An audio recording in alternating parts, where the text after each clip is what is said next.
Ayong buntag kanatong tanan, mga higala ug mga kaigsuonan, ining matahong nga takna sa kabuntagon, atong pasalamatan ang atong Ginoo diin siya nagapakiguban kanunay kanato o ini kabuntagon samtang magasugod ta sa atong pagtuon.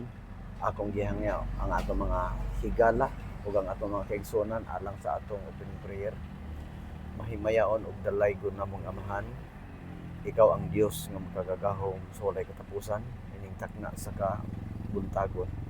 Kami nagaduol sa imong halangdod o kamili nga presensya. Pasaylo Amahan, matag-usa ka namo, diin kami napakyas sa unahon og pulong aron takos kami makaduol sa imong trono ning takna sa kabuntagon. Sa pinasahi Amahan nga balaan, samtang kami magatuon sa pipila ka mga gutlo, kami nagampo Ginoong Dios nga ikaw magapanalangin sa tanan namo nga mga kaigsuonan. Ining takna ako nagahangyo kanimo sa among mga pinangga nga mga kaigsuonan ug sa among mga pinangga nga mga higala nga adunay mga pamilya nga adunay nagbalatian ining takna sa kabuntagon. Ako nagahangyo kanimo Amahan sa imong maluluy-on ug gamahanan nga mga bukton, ikapa ang ilang balatian, madiin kaming tanan malipayon samtang kami magpaabot sa imong pagbalik. Ining takna ablihi ang among hunahuna ug ang among kasing-kasing, among masabtan ang mga mensahe gikan sa balaang kasulatan. Salamat Amahan ining takna ug salamat sa pagtubag nimo sa among pagampo. Amo kini ginasalig tungod sa ngalan ug gahom ni Jesucristo nga among personal nga mangluluwas sa amin. Ining kabuntagon mga kaigsuonan, atong gipasalamatan ang tanan, ilabi na sa nagadumala sa ato nga fellowship, Elder Dodong Monteclaro uban sa Vice President Elder Jonel Perolino, man sa nagadumala sa Executive Committee, Elder Rere Monteclaro, uban kang Elder Jory Carpo, Elder Stanley, ug uban pa nga mga kaigsuonan nga membro diya sa iglesia sa Maras ning kabuntagon. Akong gipasalamatan ang atong mga kaigsuonan sa atong iglesia nga anaa sa Tugbaw, gidumalahan ni Elder Gaga Perolino uban sa ato nga mga kaigsuonan. Ining takna sa kabuntagon, akong gipasalamatan ang tanan nato nga mga kaigsuonan. Sa dili pa ta igsoon magsugod sa ato nga pagtuon, akong gipasalamatan sa pinasahi ang ato nga igsoon nga ni asikaso o tabang sa mga kahimanan nato sa atong mensahe sa kahanginan. Akong gipasalamatan Engineer Israel Reformina uban sa iyang buo nga pamilya ning takna sa kabuntagon. Salamat kayo ngun man sa atong igsoon Engineer Abner Calapis. Salamat kayo igsoon sa inyong pag-asikaso sa pagtabang nato sa buhat o uban sa imo nga buo nga pamilya. Akong gipasalamatan ning takna sa kabuntagon. Dili ta makalimot igsoon, ining June 27 ang atong fellowship atong ipahigayon diha sa Tuluhon nga sakop sa lungsod sa Siayan. Ato nga mapangandaman, kahibalo nato mga kaigsuonan nga karong umaabot nga 27 sa June ang ato nga katiguman nga ipahigayon diha sa Tuluhon nga gidumalahan sa ato nga Elder Adino Romano. Mga minahal nga mga kaigsuonan, nining taknaa sa kabuntagon ato ipadayon ang atong pagtuon. Ang atong pagtuon makita nato sa usa ka topic may kalabutan sa usa ka buluhan mga kaigsuonan nga gitawag igsoon o ang paghukom sa investigatiba.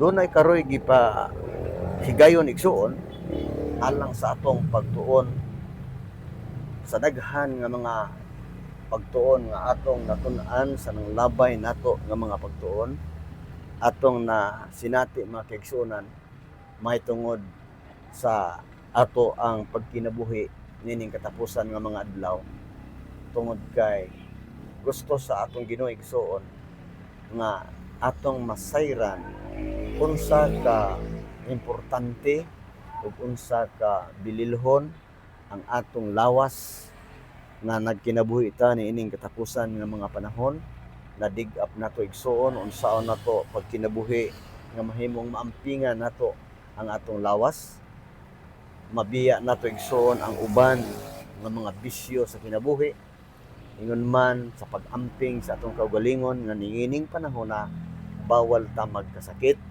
tungod sa kahimtang sa kalibutan nga atong gipuy-an.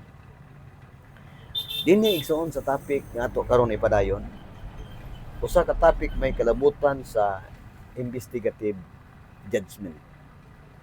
Buot ipasabot igsuon nga karong adlaw kini nga mensahe usa kini ka dinalian ug usa kini ka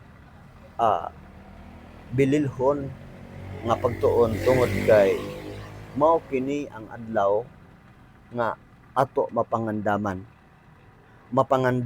to unsa ang atong kinabuhi karon sumala sa atong natun-an sa nang labay unsa ang umaabot atong mahibaluan pinaagi sa atong pagtuon muna nining taknaa sa kabuntagon atong ikalipay nga doon na tay mga ballpen doon na tay mga papel nga matiknot nato ang atong teksto nga atong natun-an aron nga atong masayran igsoon nga usa di ay kapribilehiyo alang sa ato nga panahon karon nga ato pang mabati ug atong madungog ang mensahe tungod kay sumala sa atong makita ug atong mabasa igsuon sa gisulti sa balaang kasulatan nag-ingon igsuon ang Amos kapitulo 8 bersikulo 11 ug 12 aniya karon ang mga adlaw moabot na nagaingon ang Ginoo nga diha sa yuta ipadala ko ang kagutmanan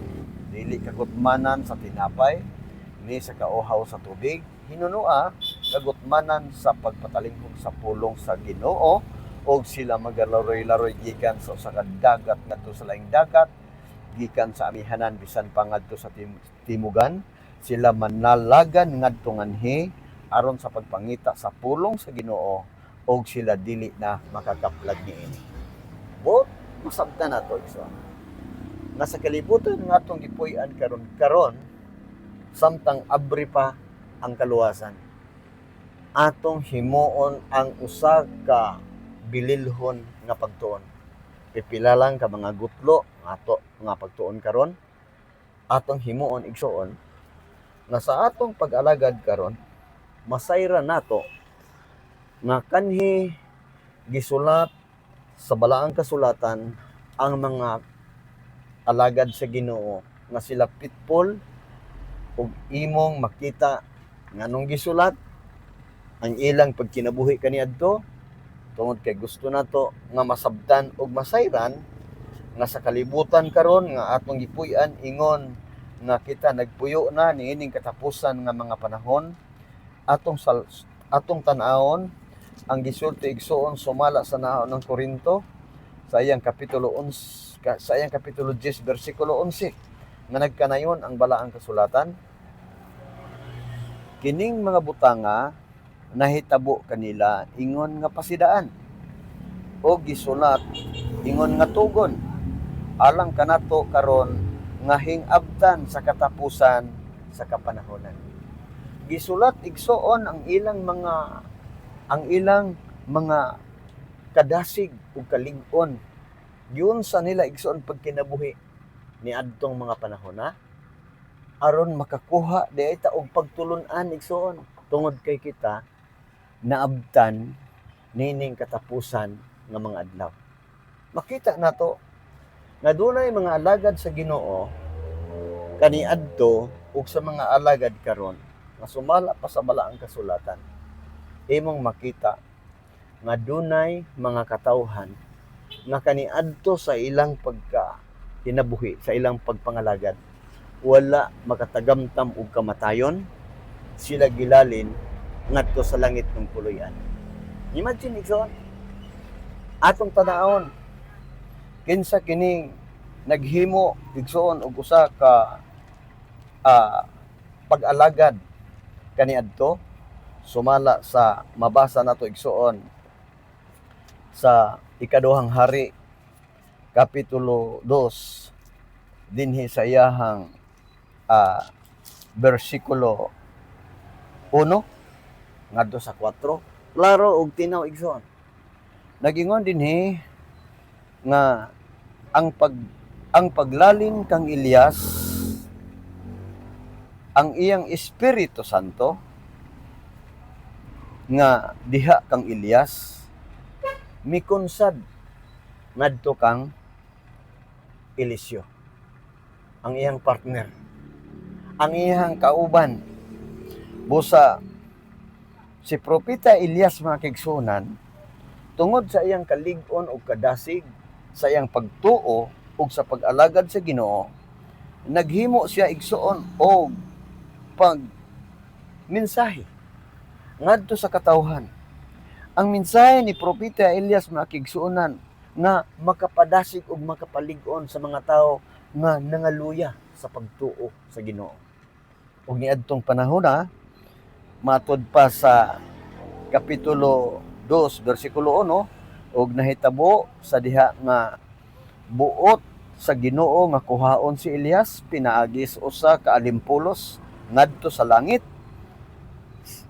nga si Elias muadto uban kang Eliseo sukad sa Gilgal hangtod sa Betel.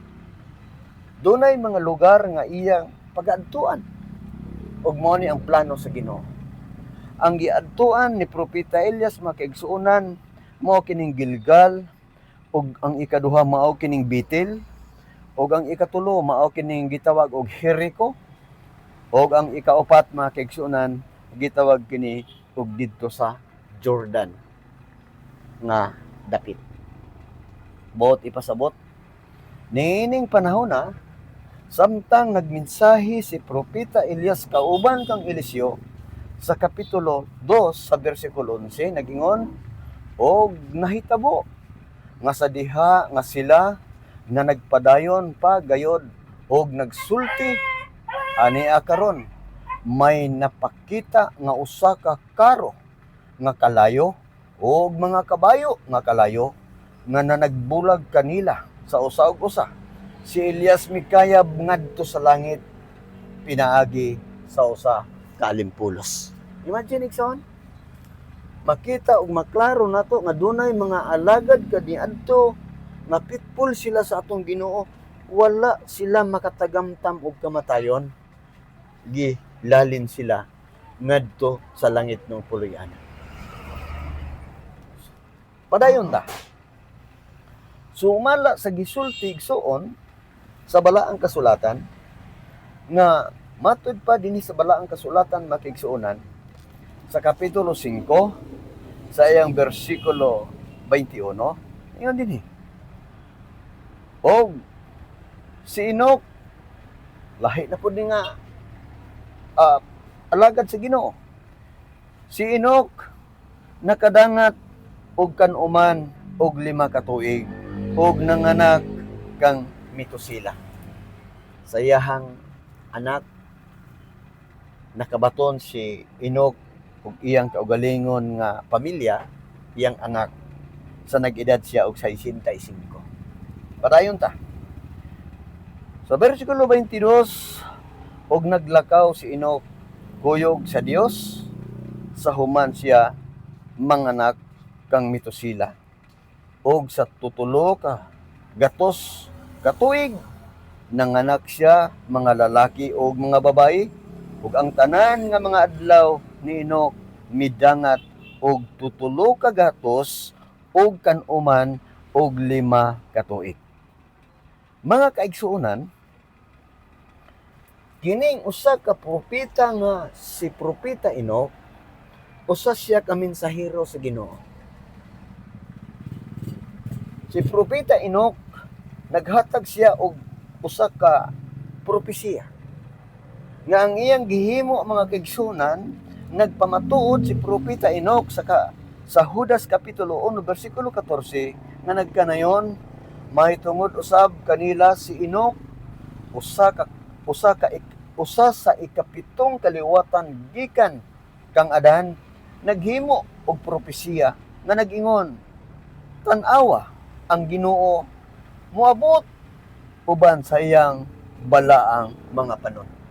Gipakita o gitin-aw sa balaang kasulatan igsoon ang propesiya nga gihanay ni propeta Enoch nga siya nagpamatuod nga ang atong Ginoo moabot gayod iyang pagahukman ang kalibutan sa mga tao nga dili Diyos nun ug nagbuhat kanunay sa pagpakasala.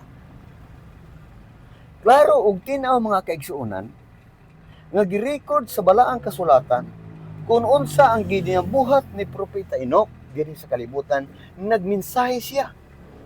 Tungod kay si propeta Enoch niadtong panahon na makaigsuonan siya mao'y usa ka maisog nga magwawali tungod kay hilabihan kadautan ang mga tawo niadtong panahon na ug iyang gimensahe nga ang pagkadautan sa mga tao moabot ang tinudlo nga panahon matud pa ni propeta Enoch.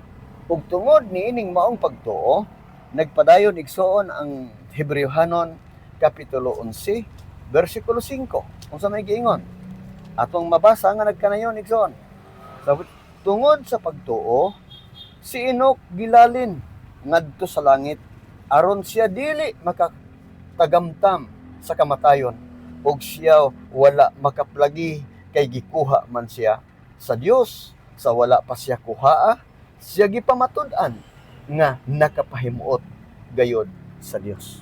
Imagine igsoon giklaro o gitin-aw sa balaang kasulatan niay duha ka mga alagad sa Ginoo nga giprobe sa balaang kasulatan nga tungod sa ilang pagtuo tungod sa ilang paghimo sa usa ka pag-alagad nga matinud-anon nining katapusan nga mga adlaw wala makatagamtam sila og kamatayon. Kumusta man sa atong panahon karon? Sa atong panahon karon atong nakita nga nagkinabuhi ta sa katapusan nga kasaysayan sa yuta ug niya ta igsuon nigitagaan ta og usa ka obligasyon ang mga alagad sa Ginoo nga nagkinabuhi nining katapusan nga mga adlaw iyang gisulti nga kining maayong balita ipadala ngadto sa kalibutan. Sumala sa kapitulo 14 sa pinadiyag bersikulo 6 ug nakita ko ang laing manulunda nga naglupad sa taliwala sa kalangitan usa siya may gidalang walay katapusan nga maayong balita aron imangtala ngadto sa nanagpuyo sa yuta sa tanang kanasuran ug kabanayan ug pinulungan ug katawhan. Giklaro ug gitinaw igsoon nga kining maayong balita ipadala ngadto sa tanang katawhan nga nanagpuyo sa yuta. Usa kini ka obligasyon, usa kini ka sagrado ug usa kini ka mensahe sa katapusan niining katapusang kasaysayan sa kalibutan. Mga minahal nga higala ug mga kaigsoon. Kumusta man? Kumusta man unya sa pag-abot sa atong Ginoo sumala sa balaang kasulatan? Makita nato igsoon sumala sa pinadayag kapitulo 11 bersikulo 12 nagkanayon igsoon. Ingon dinhi nag-ingon ang balaang kasulatan. Unya nadungog nila gikan sa langit ang usa ka makusog nga tingog nga nag-ingon kanila saka kamo ngari ug ang ilang mga kaaway nagtan-aw kanila sa nagsaka sila nga sinapwang sa mga panganod paingon sa langit. Buot nato masabtan ug ato matin-aw nga sa pagbalik sa Ginoo aron sa pagkuha sa iyang katawhan sumala sa Juan 14 bersikulo 1 taman sa 3 na siya mo anhi aron sa pagkuha sa iyang katawhan imong makita nga sa pinadayag kapitulo 11 bersikulo 12 na kadtong mga katawhan nga gisakgaw sa mga panganod paingon sa langit nung puloy-anan adunay na nagtan-aw o kining na nagtan-aw dinhi sa yuta mga kaigsuonan gitawag sa balaang kasulatan og mga kaaway. Ang nanagtan-aw nga mga kaaway ilang gilantaw ang mga katawhan nga gisakgaw sa mga panganod paingon sa langit nun nga puloy-an. Unsa may mahitabo igsoon? Nining mga katawhan nga niya sa kalibutan nga gitawag sa balaang kasulatan og mga kaaway. Sa ato pa sa pagbalik sa Ginoo, makita nila nga samtang sa puwangon ang mga katawhan sa Ginoo ngadto sa langit ng puloy-anan na nagtan-aw sila. Karon unsa may mahitabo ani nila nga niya sa yuta? Basa ta igsoon. Ingon ang Jeremias. Kapitulo 25 bersikulo 33. Unsay giingon? Ingon ang Jeremias igsoon, Kapitulo 25 bersikulo 33, ug ang mga pinatay sa Ginoo niadtong adlaw mulukop gikan sa usa ka tumoy sa yuta ngadto sa laing tumoy sa yuta. Sila dili na pagahilakan ni pagahipuson ni igalubong. Sila mahimong kinalibang ibabaw sa naong sa yuta. You see? Di klaro nga kining na nagtan-aw nga gitawag sa balaang kasulatan og mga kaaway imong makita nga kining kalaglagan nga umaabot sa kalibutan dili nato igsoon igsapayan nga karong adlaw maghago ta magbugi ta igsoon sa pagsusi sa balaang kasulatan kay imong maunahon kung kita makakuha tag pagtulunan ni propeta Elias, kita makakuha tag pagtulunan ni propeta Enoch, o kita makakuha tag patulunan nga niining katapusan nga adlaw magmensahe ta igsuon pinaagi sa gugma ang Ginoo mga kaigsuonan. Imong buo nga pamilya kung unsa nahitabo kaniadto sa mga adlaw ni Noe nga iyang pamilya na luwas, walay pamilya nga nawala sa pagbalik sa atong Ginoo igsoon sama sa panahon sa mga adlaw ninyo. Busa ang ato karon nga puloy-anan, ang ato karon nga pagkinabuhi sumara sa record sa balang kasulatan adto tay assurance mga kaigsuonan walay usa ka nato nga mawala. Kitang tanan makiigsuonan makita og ato mahibaluan nga sa atong pagtuon karon dili masayang ang atong pagpaningkamot sa atong pagtuon igsoon, dili masayang tungod kay atong makita ato nang nakita sa unahan nga sa pagbalik sa atong Ginoo managkalipay kitang tanan nga atong masugat ang atong mangluluwas dadun ta sa usa ka dapit igsoon din atoa didto igsoon ang usa ka yuta nga giandam sa atong Ginoo nga mo'y mapuy-an sa iyang katawhan din kadtong yutaa nga giandam sa Ginoo wala nay menteryo wala nay hospital ang tanan makigsunan makatagamtam na sa kinabuhi nga walay katapusan. Dili mo tugot ang atong oras. Akong gipasalamatan ang atong mga kaigsuonan ug ang atong mga pinangga nga mga higala nga anya karon nakadungog sa atong mensahe o adto ta igsoon sa atong closing prayer. Dalaygon og silimbaho ng mga mahal. Ikaw ang Dios nga makagagahom sa walay katapusan. Dili matukib among kalipay nagatapos kami sa among pagtuon. Salamat kayo amahan sa mga butang among natun-an gikan sa imong mga alagad. Iningtag na samtang kami magapamulag-bulag. Ako nagahangyo og nagampo kanimo Ginoo. Ang mga ngalan sa among mga higala o makiigsuonan mabutang sa basahon sa kinabuhi. Aron sa imong nga pagbalik, ang among mga kaigsuonan ug ang among mga pinangga nga mga higala kaming tanan makatagamtam sa imong gisaad nga kinabuhi nga walay katapos. Salamat Ginoo na ikaw nagadungog o nagatubag sa iyong pag-ampo amo kini kinasalig tungod sa katampis sa ngalan ni Ginoong Kristo nga ang personal nga mangluluwas. Amen. Mayong udto mga kaigsuonan.